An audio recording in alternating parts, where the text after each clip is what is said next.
સુરતના પોલીસની સરાહનીય કામગીરી સામે આવી. સુરતના કાપોદ્રા પોલીસ 30 જેટલા મોબાઈલ ફોન પોલીસે શોધી કાઢ્યા. સુરતના કાપોદ્રા પોલીસ દ્વારા તેરા તુજકો અર્પણ અંતર્ગત કાપોદ્રા વિસ્તારમાં ગુમ થયેલ અથવા ચોરી થયેલ 3,50,000 વધુની કિંમતના 30 મોબાઈલ શોધી કાઢી મૂળ માલિકને પરત સોંપ્યા છે.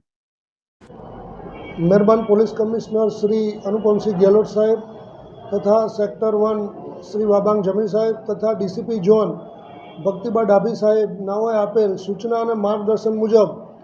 સૌ પ્રથમ વાર સુરતમાં અગાઉ પણ જે કાર્યક્રમ કરવામાં આવેલા છે તેરા તુજકો અર્પણ, આ કાર્યક્રમ હેઠળ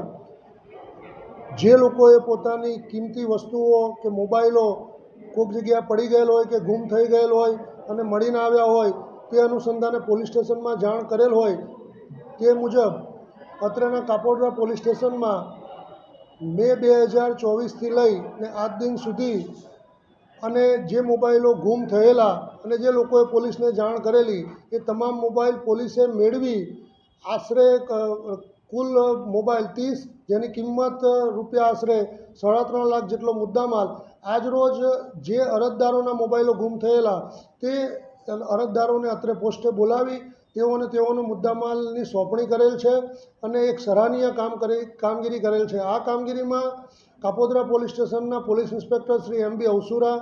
તથા second police inspector Shri Solanki તથા તેઓના ડિસ્ટાફના પીએસઆઈ શ્રી પંડ્યાજી તથા સર્વેલન્સ સ્ટાફના અન્ય પોલીસ કર્મચારીઓ અને અન્ય સ્ટાફના માણસોએ ખૂબ સરસ કામગીરી કરી છે અને પ્રજા અને પોલીસ વચ્ચે એક સેતુ બંધાય અને પ્રજા અને પોલીસમાં એક વિશ્વાસ બેસે અને પોલીસ એ પ્રજાનો સાચો મિત્ર છે એ દિશામાં એક સરાહનીય કામગીરી કરેલ છે જેને હું બિરદાવું છું. જય હિન્દ, જય ભારત, જય જય.